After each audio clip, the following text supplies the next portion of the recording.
everybody, it's Paul with reporting live from my sofa. How are you? I'm doing pretty darn good today. Except for the fact of my blood temperature being completely elevated after watching more testimony from Scott Nelson. Y'all already know what we're going to talk about today. You saw the title. You clicked the thumbnail. So, without further ado, let's review.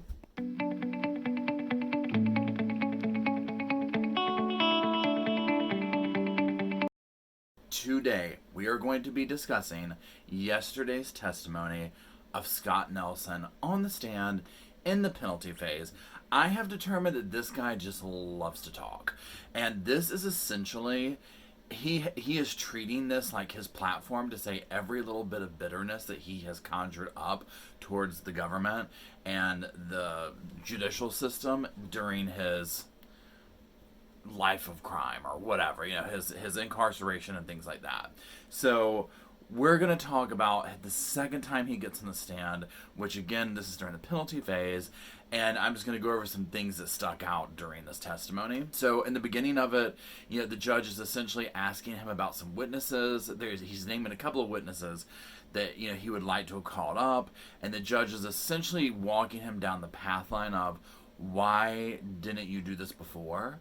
And this judge is very good at dotting his I's and crossing his T's, because you already know this guy is going to come back on appeal, and this person didn't do that, and that person didn't do this. He's just that type person. That's his gig.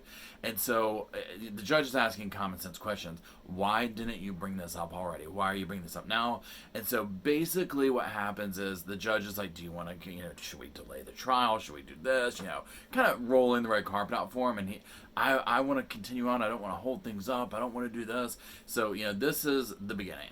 Now, we can essentially sum up his time on the stand as him talking about how traumatic prison is for him. That's basically what his defense is with these mental health people, the whole 9 yards.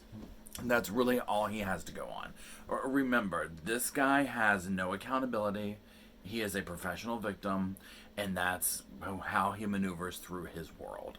He gets up there and he starts talking about certain things. And again, this is all related to his trauma. And so he discusses how inmates will break like the fire sprinklers.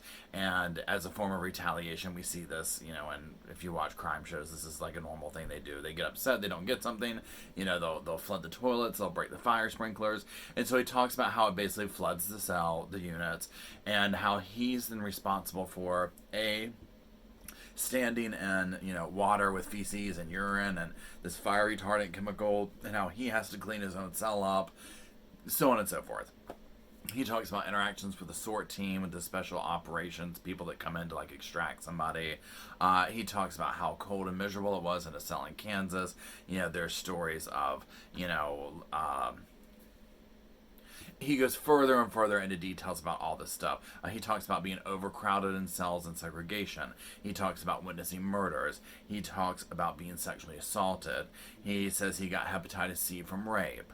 And he says that he filed a lawsuit over that, and that he basically withdrew the lawsuit in exchange for better treatment. And he says that he's filed several lawsuits while in custody and contacted several people of authority, such as Senator Sanders, over issues related to the conditions of confinement. So, this is what this guy does. This guy he is ringing the bell constantly. He is getting people, right, and Bernie Sanders doing this, doing that, filing this lawsuit, filing that. That's how he chooses to spend his time. Now, I am somebody who I'm like, what? I have no issue if there are, certain conditions in a jail or a prison that, need to be met or whatever. But this guy is a gleaming example of why people kind of view it like, I don't care how you're living. You know what I'm saying? Because you don't really believe, I don't at least believe anything that this guy is saying. I think he's extremely dramatic. I think he's extremely entitled. And the reason I think that is because you can listen to how he refers to the outside world as well. And like with his job and stuff, like everything is owed to him. There is nothing that, anyone could do for it's owed to him. We owe him. And so that's where I'm like, I don't believe this stuff. I think he just likes being a pain in the butt. And I think he's completely institutionalized. He also talks about how he has a hard time dealing with interruptions, too many questions at one time. Everything is just, well, this is why I don't do well up here in the stand, because I can't be interrupted, and you can't ask too many questions, you can't do this. I mean, for someone who so brutally murdered somebody, he needs lots of special conditions and lots of heavy petting. Lots of heavy petting. So then he goes into an issue about a medical procedure, and this is like a huge thing. So he had some kind of a medical procedure. It has to do with a colostomy bag, and he basically needed a second procedure while incarcerated. And he says that, and this is like where some of the stuff with Bernie Sanders is involved and things of this nature. And they go into the issues about these medical procedures. He has to wear a colostomy bag because he didn't get the second procedure done. And he says that they did provide him when he got out with extra bags and whatnot. And he says that he had to deal with this when he was homeless and the whole 9 yards. So this is going on. And we're going to get more into the procedure stuff down here. This is taking place, and, one can't help but think, well, why... First of all, you hear about people who it's like, oh, I needed, to get this surgery done or treatment, and it's kind of like a little myth of, so I went and committed a crime, so the state has to pay for it. I mean, this guy makes that stuff real. I mean, this guy he just knows how to work that system and keep chipping away at it and contacting people and making noise and whatnot, and I'm not a doctor. I don't know if he really needed this procedure or not. Yeah, but the fact of the matter is, he's making people notice, Mr. Sanders, things of this nature. So the state gets up there and questions him and immediately changes the tone of this, because by the time the state gets up there, my blood was boiling. I was like, all right, what am I even watching? What am I even watching? And his first question is, Mr. Nelson, how long did you keep Jennifer in the car before you killed her? There's an objection from the defense. How you were on federal probation when you killed Jennifer? Objection. You've been convicted of bank robbery? Objection. You killed Jennifer to keep her from testifying? Objection. Then there's like a little spat between the defense and the prosecutor, and they have to go up to the bench, and they have to talk, and even the judge is like, counsel, talking to the defense. Counsel, don't argue in front of the jury. Again, because this conversation was over here, and the state got up there and was like, no, wait, this is why we're here. This is a total three-ring circus going on over here. We're here because you killed this woman cold-heartedly and brutally. So, let's talk about that again. This guy was no nonsense. I don't know what prosecutor this was on the state side, but he was no nonsense. He's like, let's round this back out to why we're really here. So, and again, and I can see why the defense is saying objection or whatever. I don't think the defense likes this guy any more than we do, y'all. I think that their hands are tied. They have to cross their T's and dot their I's with him, because he's going to complain. You see he even argues with them. Basically, what this state prosecutor is doing, in my opinion, is he's ringing a bell that you can't unring. You can object and all that type of stuff, but he got up there and he rung the bell of, you killed Jennifer, and reminding them that the jury can't unhear that. And so I really like that tactic a lot. Then the state brings up that letter that the warden wrote to Senator Sanders, and is basically saying that they weren't going to release him, meaning Nelson, until his medical issues were resolved. And what Nelson is saying is that they cut him a backroom deal, and basically got rid of him type situation. And so, it is what it is. But then the state challenges his claim that the feds altered. They're challenging what he said, and they're just like, so they went against what they wrote to Mr. Sanders and did it.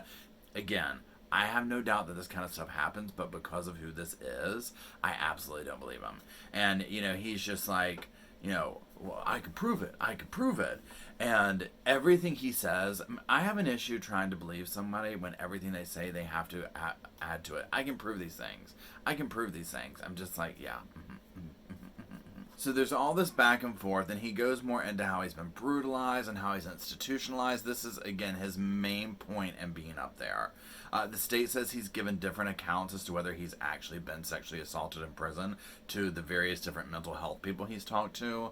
And essentially Nelson is just like, well, I have to tell this person this and this person this because there's politics and this and that and da-da-da-da-da.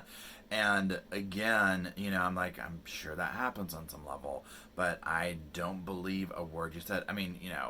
And again, he's such a vile person, I don't think people really care. Now, he even goes into saying that the captain set him up in 2002 to be assaulted, and that this captain lost his job for it. And then the state is like, okay, what jail was this? Prison was this? And he names it. And then he's like, and what was the captain's name? Well, I don't remember his name. And I'm kind of like, okay, I would think that would stick out to you. You know what I'm saying? Like, that's pretty major. You got a captain fire because he set you up to be assaulted by putting someone specific in your cell and telling you he was going to do that. And then it happened and he got fired. Please hold. I mean, I just think that would stick out in your memory, but I could be wrong, you know, because he's already set us up to know that he needs special coddling to remember things and have a conversation. Nelson begins to go into the whole aspect again of his federal probation officer, and this part gets so annoying because they just go back and forth. Basically, we get more details of this, which I was like, thank God, because I was dying to know this.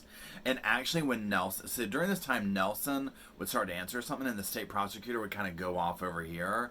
And Nelson's like, why aren't we still talking about this? And I was like, thank you, Nelson, because I'm dying to hear what you have to say about this. Dying to hear. So Nelson describes this job that he had, which was working for basically a painting company, things of that nature. They let him live on premises. Now he makes sure to let us know I had a hose in the, I had a hose off in the alleyway, if you call that, shelter. And I mean, just so entitled. And that's what I'm talking about. I'm just like, this guy, whereas we look at it like, wow, I mean, granted it's not the Taj Mahal, but they're helping you out, like to get on your feet. I mean, you have a dry place to sleep, which is what the prosecutor's saying, and just so entitled to it, like it's owed to him, and that's why I'm just like, I mean, this guy can never be free, y'all. So Nelson says he's working for these people, and Nelson states, to satisfy the state's requirements, of the government's requirements, I informed the employer that I had a conviction. I was in prison for bank robbery, and that's what he did. So he says that he says that his federal probation officer showed up to verify where he lived and where he worked, which is totally normal, and that he talked to the owner alone and basically was like, no, these are all his charges. And at that point, the owner was like, bye, see ya. And so that sounds about right. I'm not sure why Nelson believes that he only has to tell one part of that. I mean, you have to tell everything. But this is where Nelson lives in La La Land. He lives in his own construct of what and how the world should operate. And if it doesn't, then he throws a lawsuit at it or something, blames it, whatever, I don't know. But I mean, it's just, it's awful. And even with these people that he was working for, and this just goes back into the entitlement. I'm going to kind of jump back here for a second. He's sitting here saying, I worked, all these hours every day. I mean, I was a slave. And the only reason they let me live there is, basically to take advantage of him. And you're just sitting here listening to it and you're like, okay, like, none of it makes sense. So the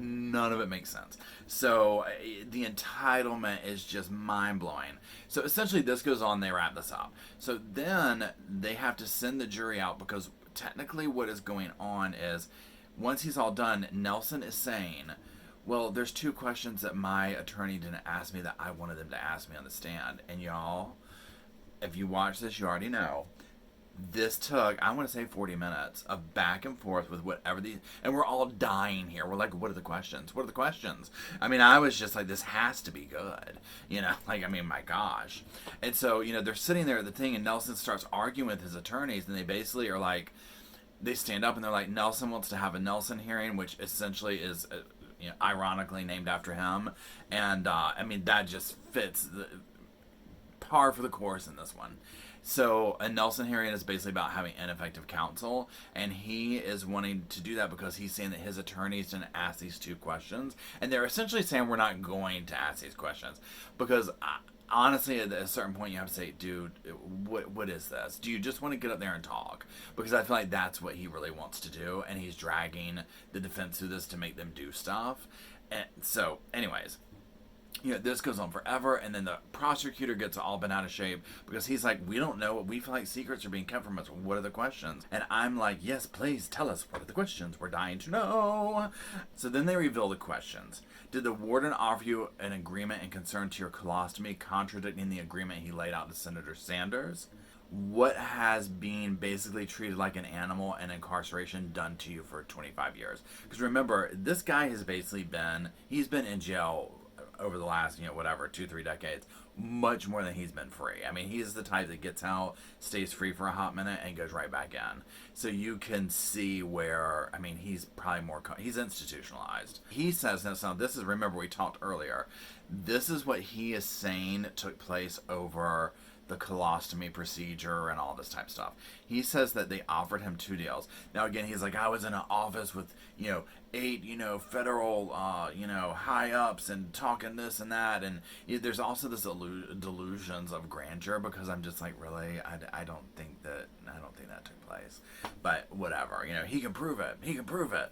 So here's the 2 options they gave him. One, they get him the procedure, which would cost like $30,000. And they said that they would keep him incarcerated on medical hold way past his release date. And they would not get him the halfway house upon his release. They would just drop him off on a street corner in Orlando. And then he's like, and you see how being homeless works out for me. And I'm just like, really? I mean, just, again, no accountability. So then the other one was they would let him go ahead and get released and get him into this halfway house in Orlando, but no surgery. And essentially, of course, he's like, when I have 6 felons on my back, I mean, being homeless doesn't work out for me really good, obviously. And I'm sitting here, I'm like, well, you decided to get those felonies. I mean, I get it's a bad position to be in. I mean, no doubt. But and remember how he goes on about how they didn't send him his ID, and he's like, so now I'm really screwed. And I'm just like, well, you put yourself in the situation and you just sit down and whine about it. And there has to come a time where, you have to be accountable. And I just feel like, my God, just quit blaming everything on everybody. But he's just not possible for that. So he says he chose to go to the halfway house, and that the feds sent a memo to this halfway house saying give him a hard time. I mean, if they did, can you blame him at this point? My God. He gets up there on the stand, and so he's talking about this or whatever, and going on about these 2 questions, and it's just, killing you. So then the prosecutor gets back up there to do the rebuttal or whatever, and he's just like, do you want to be sentenced to death? and what's his name? And Scott Nelson says yes. All the while the defense is saying objection. All the while the defense is saying objection for obvious reasons. So, and then he's like, I'm a homicidal maniac. This guy wants to be put to death. I'm not lying, y'all. The worst thing he could get is life in prison. But honestly, I feel bad for the prison that he's going to go to. I mean, whoever gets him, y'all, this is the type of person that they're just going to have to, put in a basement somewhere. And just, I mean, because no matter what, you could put him up in a 5-star hotel and call it a prison, and he would be complaining and filing lawsuits. It's just what he does. It's why he can never be free. He will kill again. But the world owes him, and he is PO'd about it. So, I mean, this case has just been it's blown my mind, y'all. I don't even know what to say about it. So, I wanted to come in here and make this little commentary video. I hope y'all are enjoying the case as much as I am. It's a very interesting look into, yet another narcissistic, out there person, but also the legal system. So I hope everybody's doing quite well. Check the description below for lots of links to social media and different platforms I'm on, as well as a new podcast that I'm doing and all that fun stuff. And I hope you'll have a wonderful week ahead, and I will see you soon. Bye!